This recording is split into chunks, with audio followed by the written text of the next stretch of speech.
Good morning. Good morning.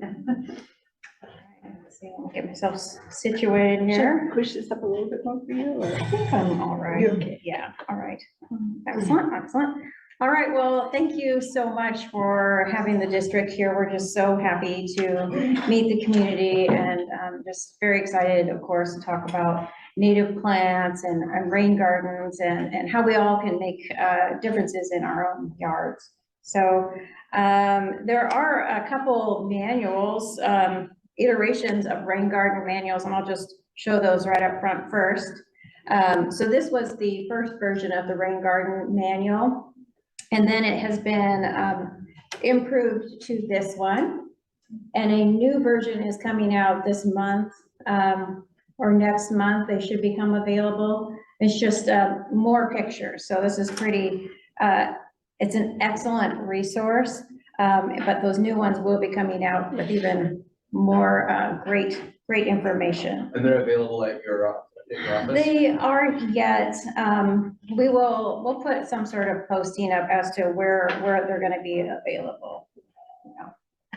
They also are available digitally, which is a very nice resource because then you can just, get the answers you need right off your phone.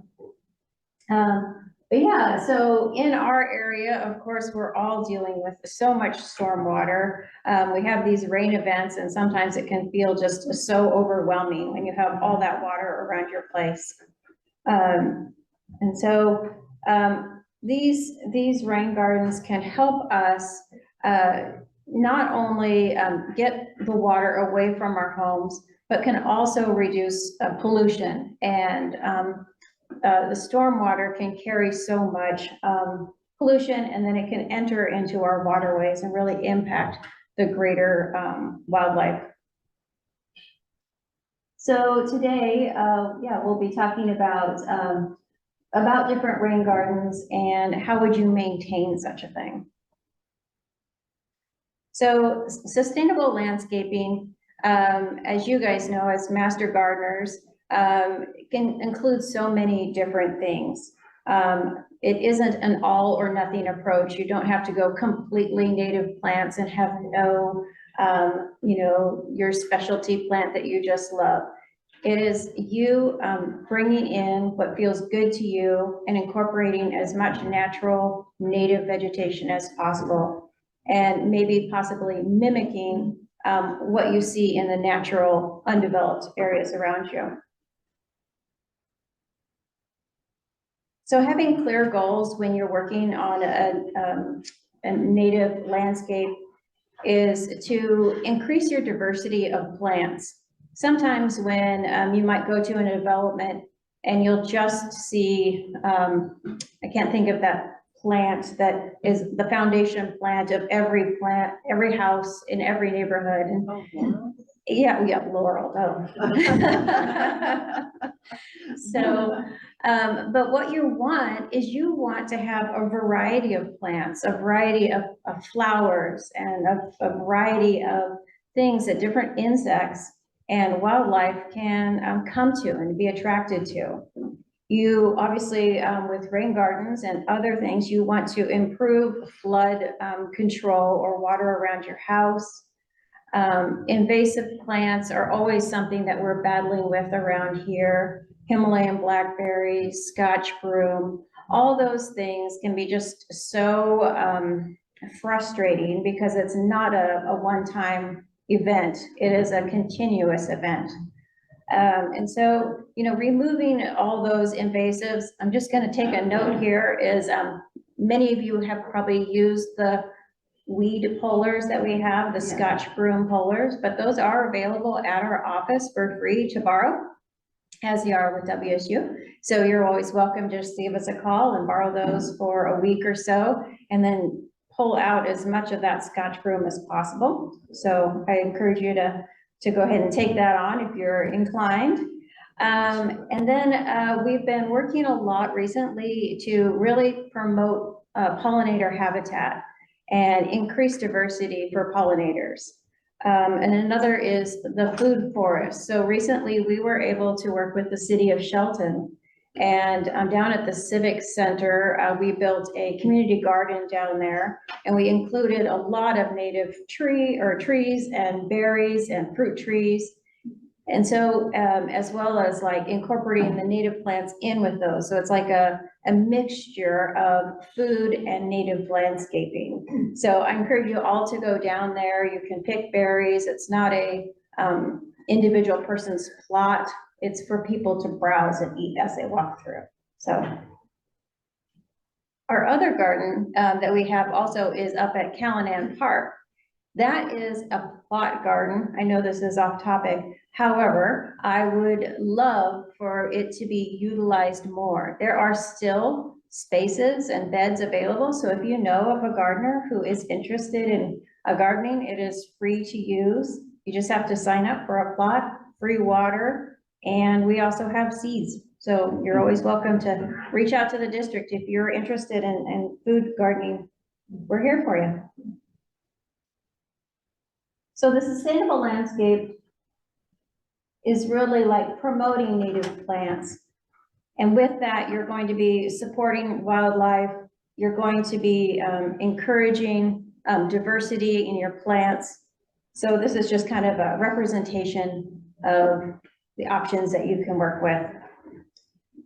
So managing stormwater in our area can be overwhelming. We have events that just saturate our areas. We've all seen the images of the salmon swimming across the road, being stranded out in fields and all of that. So these are issues that are just, that are part of our community. And so it is something to be working with and being aware of. Our area receives, 64 to 80 inches of rain every year. We have, different soil types around here. So if you have a more clay soil, that water is going to stick around a bit longer. A lot of us have real gravelly soils, and so it does drain. But we have so much water to deal with that it really can become a big issue, especially if you have livestock. So, livestock and stormwater really have just an extra issue with the manure and then all of that pollutants entering our waterways. So we want to really make sure to try to separate those, keep stormwater away from livestock areas. I'd encourage you, if you're a livestock owner, to reach out to our farm planner. We have programs that can help cost share best management practices, such as gutters, downspouts, and that would try to direct water away from where the animals are so that you're not going to be mixing that manure laden water and then have it flush into the waters. We are surrounded by water here in Mason County. We have, many different watersheds. We have Hood Canal and Puget Sound, so many lakes. And so it's just surrounded. We're just completely surrounded by water. And so it's just something that we all must be, aware of. And when we have undisturbed soils or forested soils, when it rains, that water is going to just fall to the trees and then to the branches and then to the understory and then to that duff layer, and then it's finally going to get into the groundwater. So it takes all that energy from that rain and it's slowly infiltrating into the ground, and it's slowly infiltrating into the groundwater. And that the ground can, store so much water. It's not compacted. It's able to just really absorb a lot. When we start our development, though, what we're doing is, we need to remove the trees or remove the vegetation to, build our house or our structures. Oftentimes it's, putting in roads and other, structures that we need to help us live. We are installing, large lawns, and oftentimes it's more compacted ground. And so when it does rain, or we have those rain events, all that roof water, all those impervious soils, it just increases the pressure onto the ground and it runs off. it doesn't allow the ground to absorb like it would normally in a forested or covered area. So then that water just rushes off, and with that carrying pet waste, oils, other fertilizers, things like that. So when we want to manage stormwater, we're trying to, we can collect the rain like in rain barrels. We could create rain gardens, utilizing mulch and compost and permeable surfaces. So impervious surfaces would be things like our driveways, even our rock driveways. Like the black rock, it is extremely great because it binds together. So even though you may have a rock driveway, that is a very solid impervious surface, so that water is still going to just run off. And so trying to determine what are some other opportunities to put in different materials. So it could be, we have some pathway alternatives where you might have seen the grid-like material where grass is growing in between. The parking lot right out here, as you walked through it, might have seemed different to you. That's a kind of concrete that allows the water to penetrate through and then be, absorbed slowly into the area, the groundwater. And so, and sometimes like with driveways, you might have the strips in the center. So many different options to use when you're thinking about pathways and such. So lawn alternatives, we had, many of you may have remembered Karen Strelioff. She was our, she's a landscape designer, and now she works at a Thurston Conservation District, but she developed many of these landscape plans, and they're available on our website. And they are just so artfully done and so beautiful. So it shows us different ways that you might be able to remove some of your lawn, and then you could incorporate more native landscape. And by, bunching things together in clumps, it helps with the pollinators, because visually they're better able to see like large clumps of things as opposed to a single plant, here, there. So incorporating some of these plants might be a great opportunity to increase that diversity in your landscape. And of course, native plants have such a different, they can mean a lot to a lot of different people.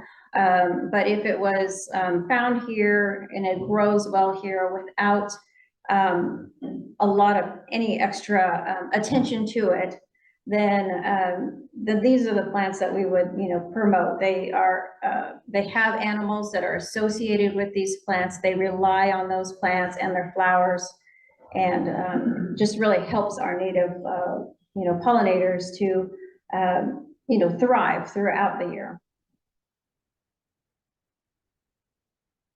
So benefits of using native plants: they're economical, ecological, and they perform erosion control.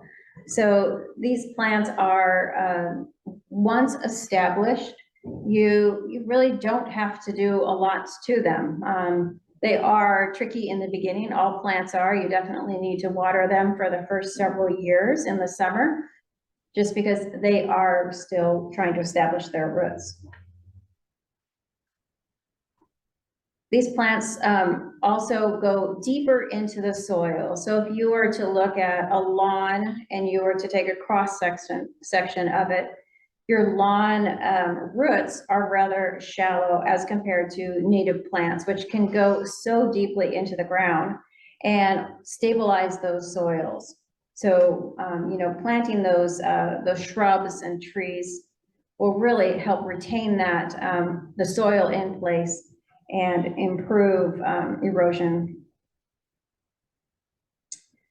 This is our great restoration crew. We are so lucky to have a crew that helps us out. Normally, they do a lot of restoration along buffers and creating buffers along streams. Last year, I think they planted almost 60,000 plants, trees and shrubs along waterways in Mason County. So it's really fantastic that we have this team with us who are so skilled. What they did for us is we received a grant to build rain gardens in the city of Shelton. So the city of Shelton, especially downtown, receives a lot of the stormwater. And so this program was to help city folks build rain gardens, disconnect their or have their gutters and downspouts connect directly into the rain garden so that we could allow that water to absorb right onto their site, as opposed to having large stormwater infrastructure. So if we all have many small, structures, we can handle some of the issues here. I wanted to share this video, so we'll see if this works for you all. But it's kind of a fun video to check here.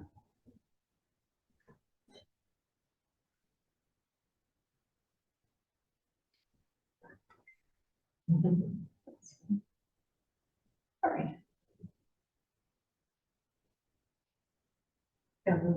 For those stations not taking a pledge break, we go beneath Washington's Puget Sound to look at stormwater runoff. The story comes from our colleagues at KCTS 9 in Seattle. Katie Campbell reports.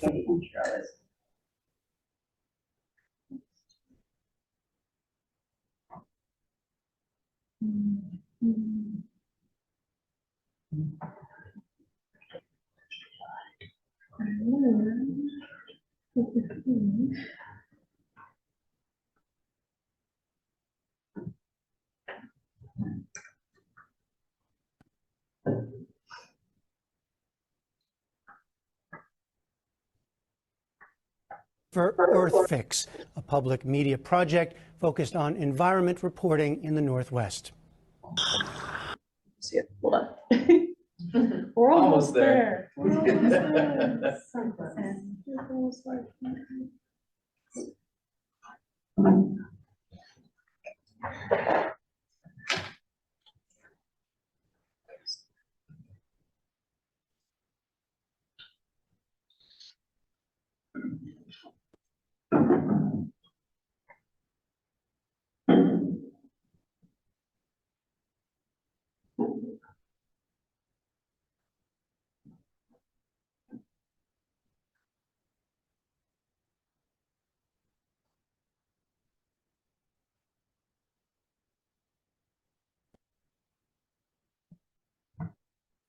Laura James has been diving in Puget Sound for more than 20 years. Just the feeling of being weightless. It's just like flying. The animals are fantastic and so different than anything you'll ever see up here on the surface. It's kind of like going into Wonderland. I don't think that people realize what a gem we have. It's the Emerald Sea. It's got so much life. The cold water has more nutrients.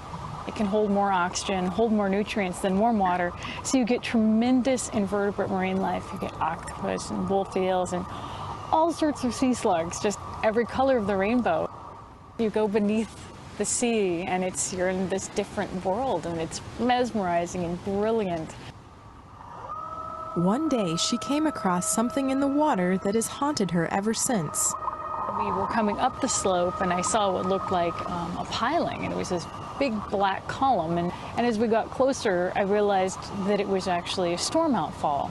And it was so full of road grime and who knows what, that it was just black. And it was just billowing and billowing, and it just doesn't stop.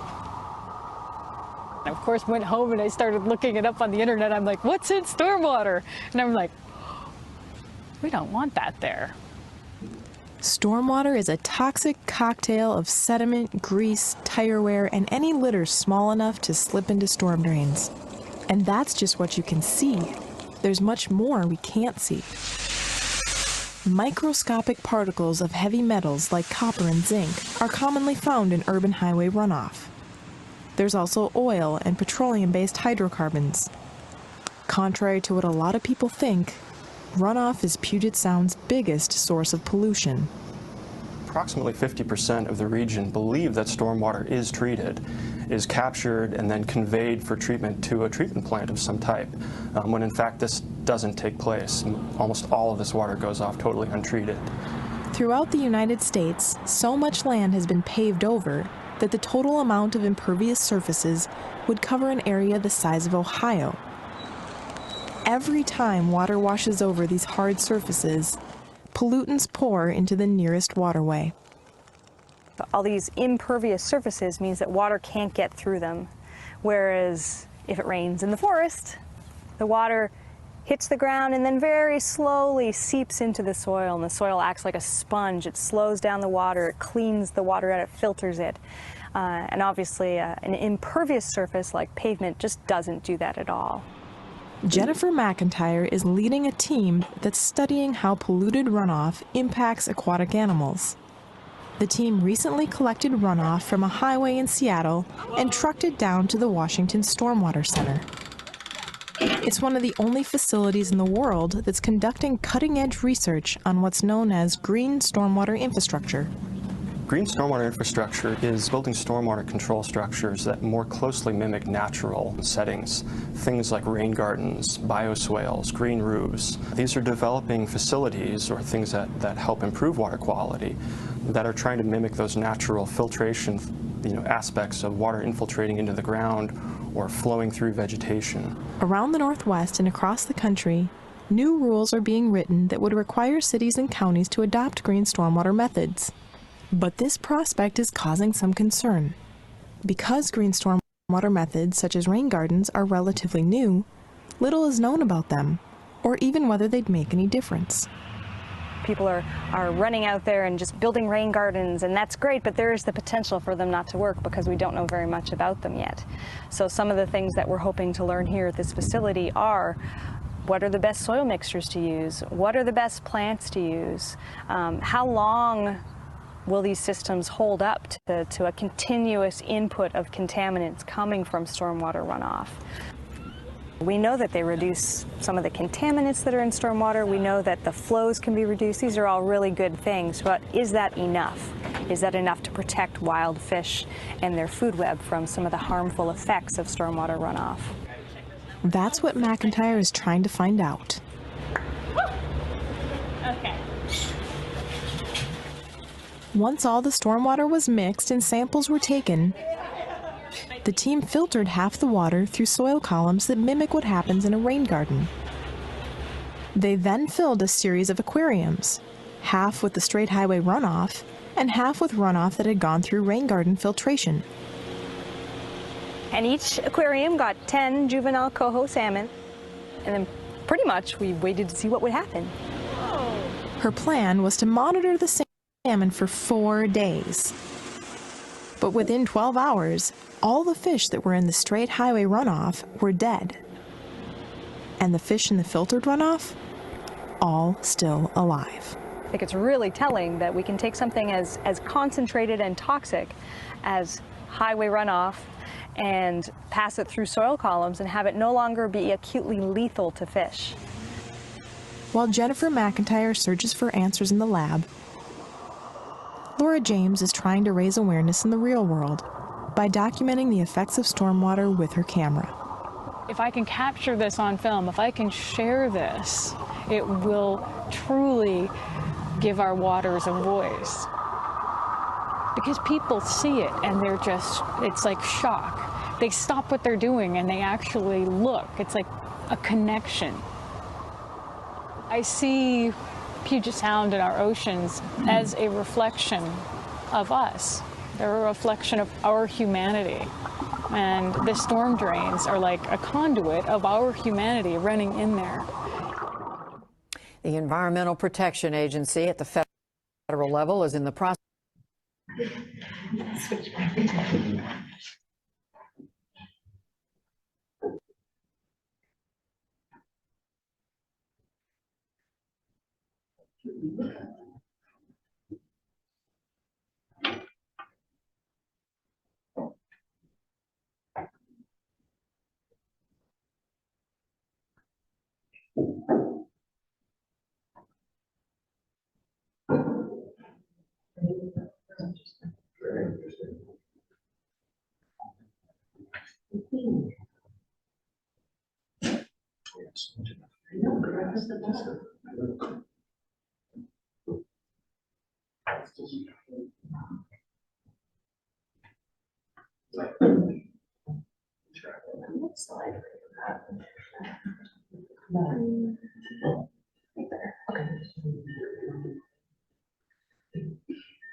Very interesting.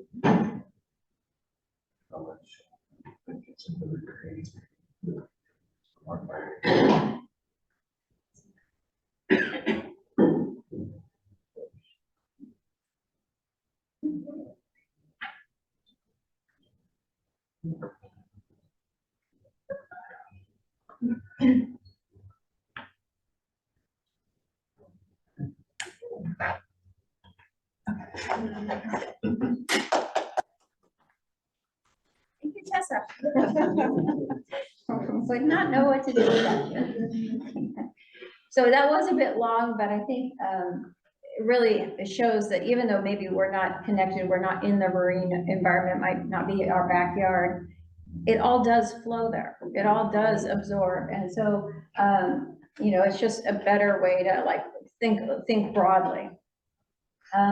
Specifically about planning your rain garden, this time of year is a great time of year to start thinking about it. What we would first want to do is you would want to plan, you want to figure out where it could be located. How much water can your soils absorb? So this planning period is great because you can be testing your drainage, and then toward the drier months, then you could be building and actually getting in the soil and start doing something. That way it's not just a muddy mess. And then you could be planting, and then those plants will have time to establish themselves during that winter season, and then you'll be ready again for the new rain that's coming. So when you are doing your planning process, you definitely want to make sure you know where all of your electrical and everything like that. So, you know, do use 811. They'll, you know, check for different areas, especially if you're going to be using a piece of equipment, because you can just really tear through things and really cause yourself a lot more trouble than you want. Then you want to know how much hard surface will be contributing or going into this rain garden. So you would measure your roof structure. You can do it by looking on Google, going right over the top of your house, and you can use the measure tool to figure out, okay, how many square feet is my roof, and then and the driveway, or what is coming and going to be flowing to you. So then you can do your drainage rate, and that way you can really figure out what size should this be. And as you can see, when you're looking at this roof, you've got water flowing in many different directions.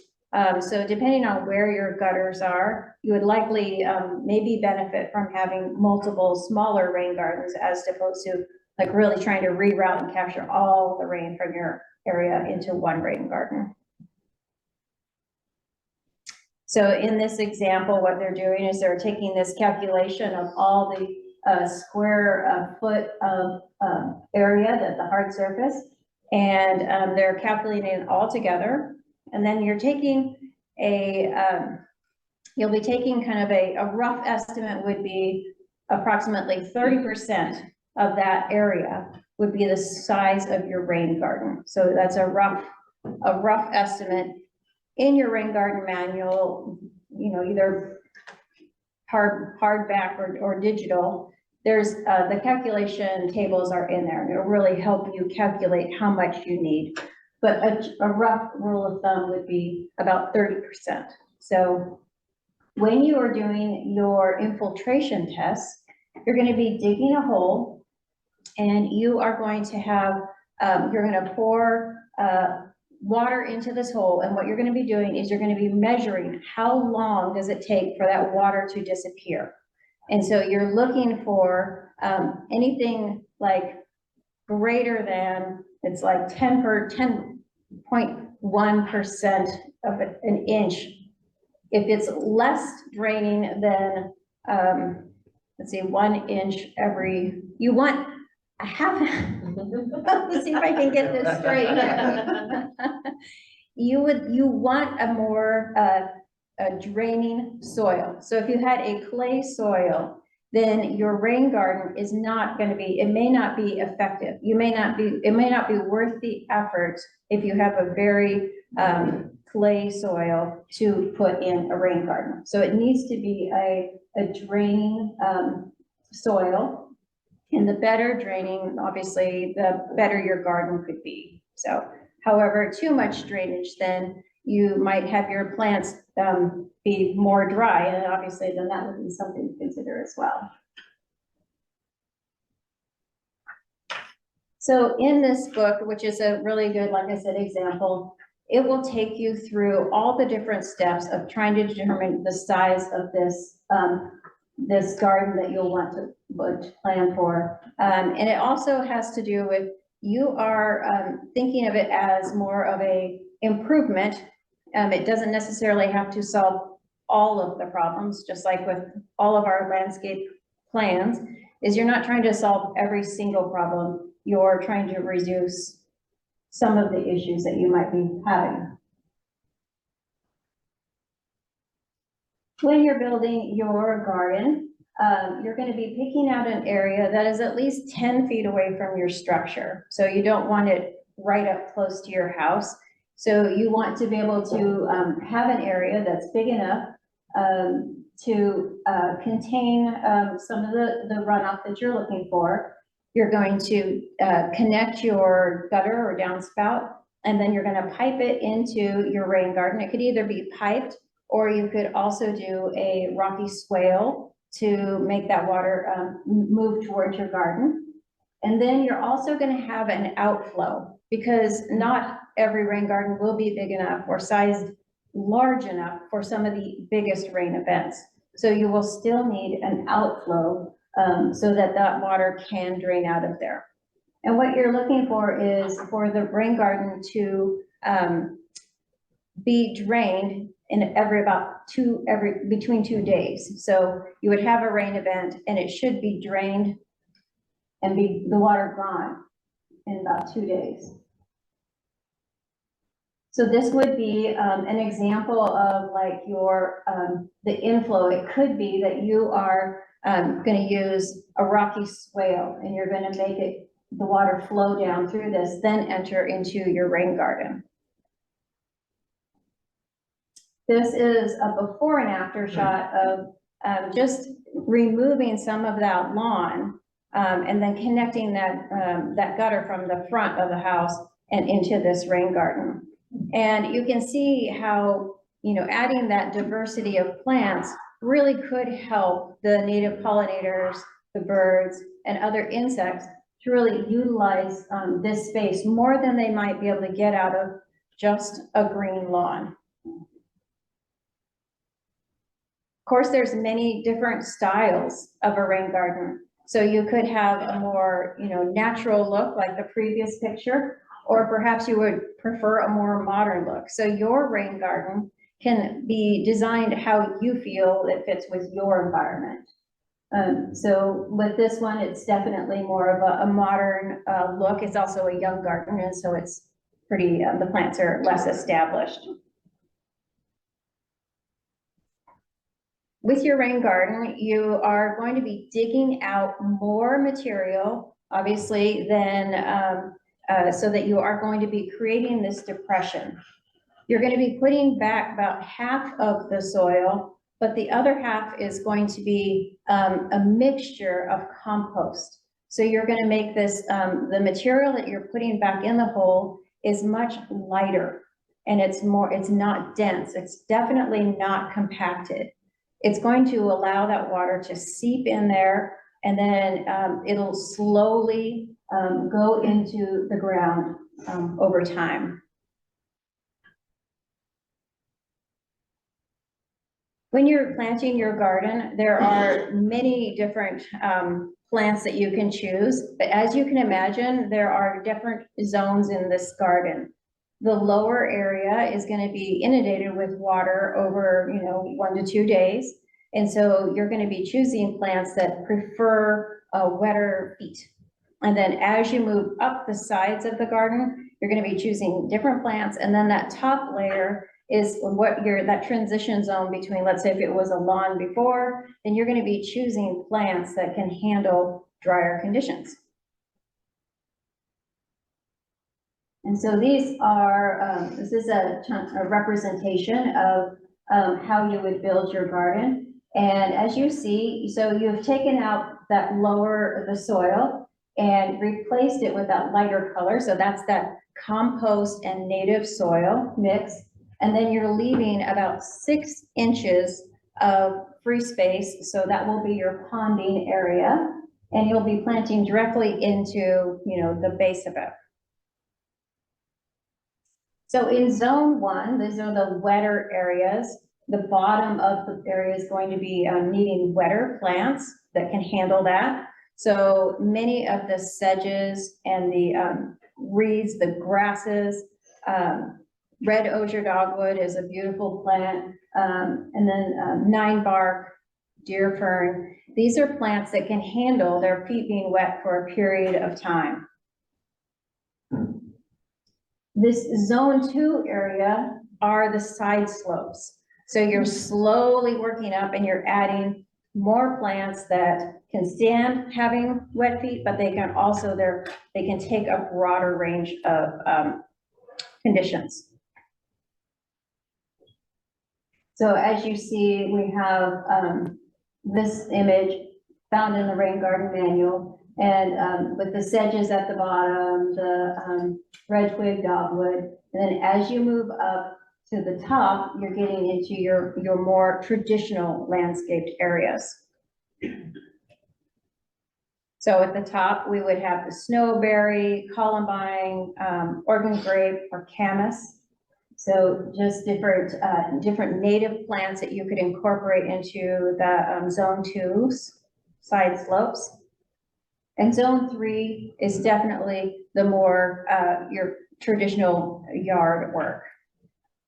So we would have the red flowering currant, kinnicknick, rose, or serviceberry. We have bleeding heart, osoberry, or the huckleberry. All of these native plants provide food, shelter for our native critters that we live with, as well as you can always plant things that we can eat as well. So you can have it as a dual purpose kind of a garden. Right? With your garden, you are going to have maintenance. So it's going to take several years in the summer that you're going to have to water these gardens. Once established, just like with other native plants, they will likely thrive.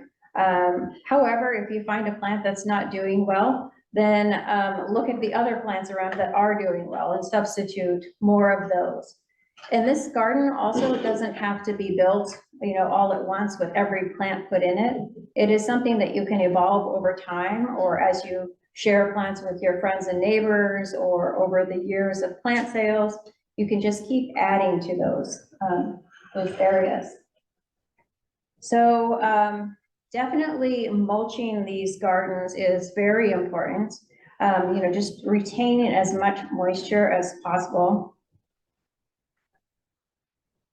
And when you're doing your native plants, it's great if you can plan for stages of flowering bloom for the pollinators throughout the period. So if you are able to pick several plants from each of the different seasons, it's going to extend and really help the pollinators in your area. So we all have seen, our horrible Scotch broom or the blackberry, the ivy. And so there are many native plant choices that are just great alternatives to these plants, and we've covered some of those. So I know that on our website, we have a whole native landscape section. And so you can just go on there and learn about a lot of different plants, what kind of animals will be visiting those plants with images so that you have a real good idea of what might fit in your space. So the PUD is a LEED certified building, and part of that LEED certification is incorporating a native landscape. So it might be a good place for you to visit, or as you go by there, just to kind of take a look at how all of that stormwater is being cleaned or absorbed at this facility. So it's 90% species, native species at this garden, and it's just a really neat to have something like that here in our local community.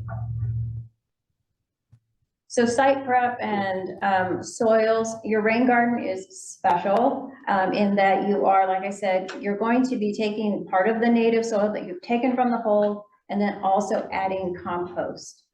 When you're just planting native plants, like from our plant sale, we really don't suggest putting extra additives into your soils.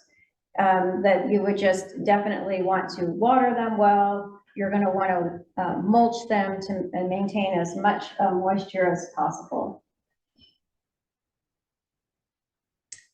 There are several different types of plants. Our plant sale is generally a bare root seedlings, but like the Master Gardeners, your guys' plant sale is usually potted plants. You could also do cuttings. So if you have the red osier dogwood or you have willows, those are plants that are extraordinary in that you can just take their long stem and take cuttings from it. And then if you insert that stem deeply into the ground, it will rip from that stem itself. So there are several plants that are able to do that. And this is just a look at what a bare root plant looks like. Some people are, unsure of what they are, and they do just require a little bit of attention. So when you get them from the plant sale, you would want to like soak them for a while before you put them in the ground. But basically you just want to make sure that those roots are freely going into the ground and they're not curved up. Otherwise those roots will, it'll end up just killing the plant. So it's good to just take a little bit of time just to, dig that hole deep enough. But bare root is a great way to get started in kind of converting into a native plant, just because they are fairly inexpensive and pretty easy to go with. So digging the hole, soaking, backfilling, and then adding the mulch. One thing that we don't sometimes think about when we're planting our plants is that what will this size be in the future? I think of it in different ways too, is that sometimes if you really are wanting an impact and you know that you enjoy gardening and you like to go out there, then you know that you have your future self is going to pay. So you may want a large impact and you may want it to look full, but the plants are young. So you will know that in the future, you will be removing some of those plants and you will relocate them somewhere else in your yard. So it's either, you might have a more sparse look and that might be great. But if you're also interested in a fuller look, then you just know that, yep, that is going to require me in the future to take some of those out. There's a great website. It's Sound Native Plants. They have a plant calculator on there. And if you're just trying to figure out how many plants do I need to cover this area, it's a square footage calculator and it asks you, do you want to plant them densely, normal, or sparsely? And then it'll help you figure out how many trees do I need or how many shrubs. So it's a great site for that because it kind of gives you an idea of, okay, well, what am I really thinking about, to cover this area? I spoke of our native plant sale. We just completed it. So that is always available. December 1st is when we list our plants that go online to our website. And it's usually in February, the third week of February is when we disperse the plants.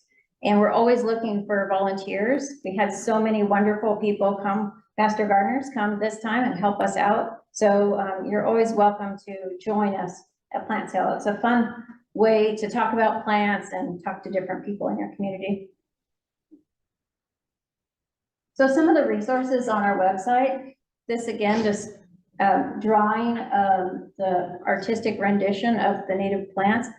We have them in different, so it could be a sunny garden, shade garden, slope, lakefront. So there's different categories. And Karen has, developed these beautiful plans that you can kind of take a look at and see what kind of plant combinations go well together.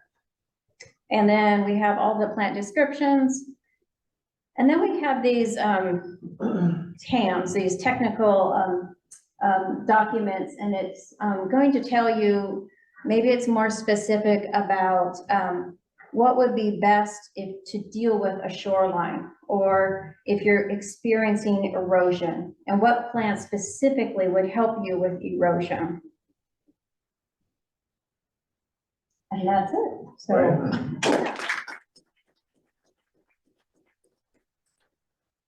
There, questions? Do you provide services for the water mitigation like they do for the fire consultations? We, right now, that grant for the city is, we don't have it available right now, but we're always looking for more grant funds to continue that.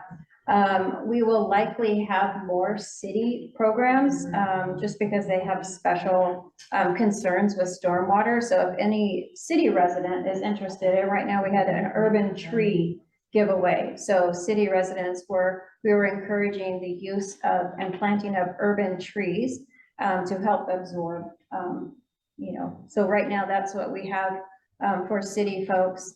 But we can still come out and give you tips and, recommendations of how to handle situations. And if you're a marine landowner or marine shoreline landowner, Shore Friendly Mason is an incredible program. And it allows the technician to come out and can give you, very specific recommendations of how to handle that stormwater, because it is so critical on our marine shorelines. Just You because said Shore Friendly Mason. Shore Friendly Mason, and they can help you to. Jacob can help you work through this process of. There are cost share dollars. Does that work on freshwater as well as? That one is specific to marine shoreline. However, there are programs if you're living along rivers, especially if you want to improve or increase your buffer. Okay. Yeah.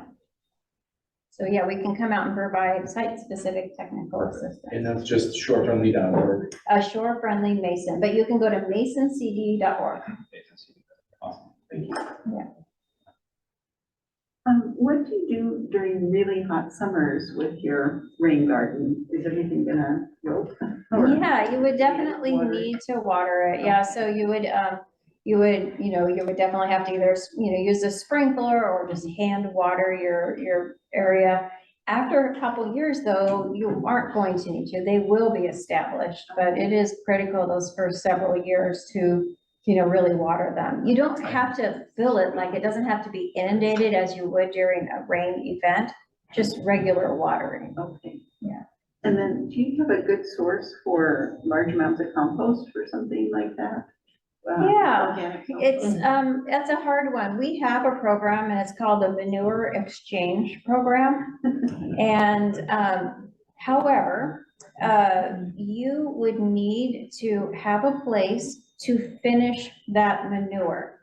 So we have local farms that have excess manure. It could be horse or cow, mostly horse. And they are looking for places to, take their manure. So if you have space, you could go to that farm and make arrangements. Sometimes they have tractors and can load the trucks for you. But then again, you would need to complete that process on your property, which would mean covering it and turning it just to complete that process. So that's the program that we have available. There are other local businesses that do have compost free, though definitely not. Yes. We have two on Zoom. Okay. So the first one is, does Mason County allow residents to build a rainwater garden into the drainage ditch to make it more efficient at absorbing and carrying away water from properties? Our ditch is very inefficient and can use some work. So I'm not sure if the question is about if the ditch is owned by, if there's a right of way or an easement on that. So if you would need to reach out to your local agency, whatever that is, the property owner of a ditch. But yes, ditches are, it would be a grassed waterway, or it could be a swale. So I'm not sure if that's the question, but yeah, planting those, a grassed waterway to have it be more complex is definitely going to slow down the water, and then slowing that water will help absorb it into the ground.